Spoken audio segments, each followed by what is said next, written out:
पटना में एक coaching centre के बाहर चली है गोलियां और उन गोलियों ने कई सवाल खड़े कर दिए हैं। 7 साल में दूसरी बार उसी खान सर के संस्थान को निशाना बनाए जाने की घटना अब सिर्फ कानून व्यवस्था का नहीं बल्कि इसके पीछे की वजहों का भी बड़ा विषय बन गई है। क्या है पूरा मामला, जानेंगे इस रिपोर्ट में। नमस्कार, आप देख रहे हैं आपका अपना न्यूज चैनल सत्य सर्वोच्च न्यूज और मैं हूं सोम।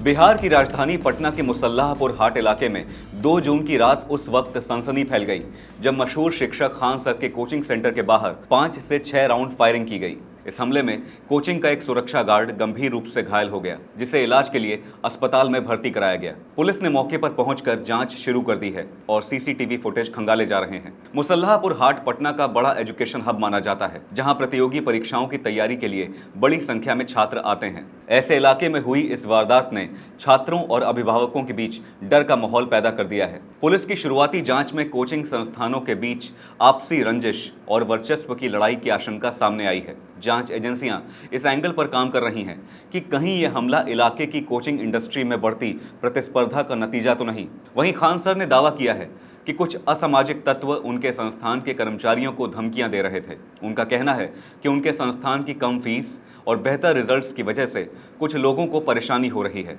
उन्होंने यह भी आरोप लगाया कि हमलावरों ने 2 दिन के भीतर बम से हमला करने तक की धमकी दी थी। खान सर ने यह भी कहा कि शिक्षा के माहौल में इस तरह की घटनाएं बेहद चिंताजनक हैं और दोषियों के खिलाफ सख्त कार्रवाई होनी चाहिए ताकि छात्रों के बीच भय का माहौल न बने। दरअसल खान सर का कोचिंग मॉडल लंबे समय से चर्चा में रहा है। लाखों स्टूडेंट्स के बीच खान सर के नाम से पहचान रखने वाले फैजल खान पटना के कदम कुआं थाना क्षेत्र में खान ग्लोबल स्टडीज नामक संस्थान संचालित करते हैं। यूट्यूब और डिजिटल शिक्षा की दुनिया में उन्हें देश के सबसे लोकप्रिय शिक्षकों में शुमार किया जाता है। उनके संस्थान में UPSC, BPSC, SSC, railway, banking और रक्षा सेवाओं समेत विभिन्न प्रतियोगी परीक्षाओं की तैयारी कराई जाती है। कम फीस में बड़ी संख्या में छात्रों को प्रतियोगी परीक्षाओं की तैयारी कराने के कारण वो बिहार समेत पूरे देश में लोकप्रिय हुए हैं।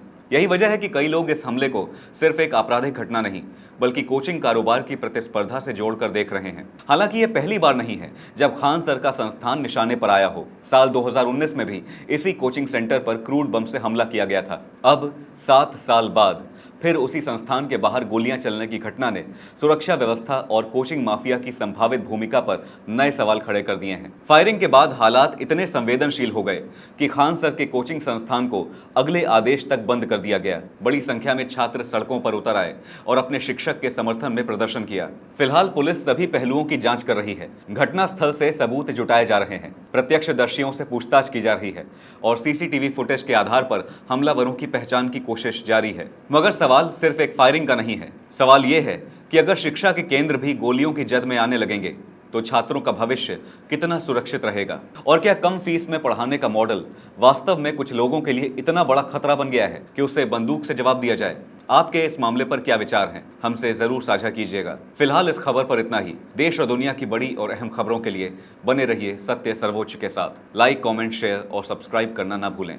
अपना और अपनों का ख्याल रखें। धन्यवाद। जय हिंद।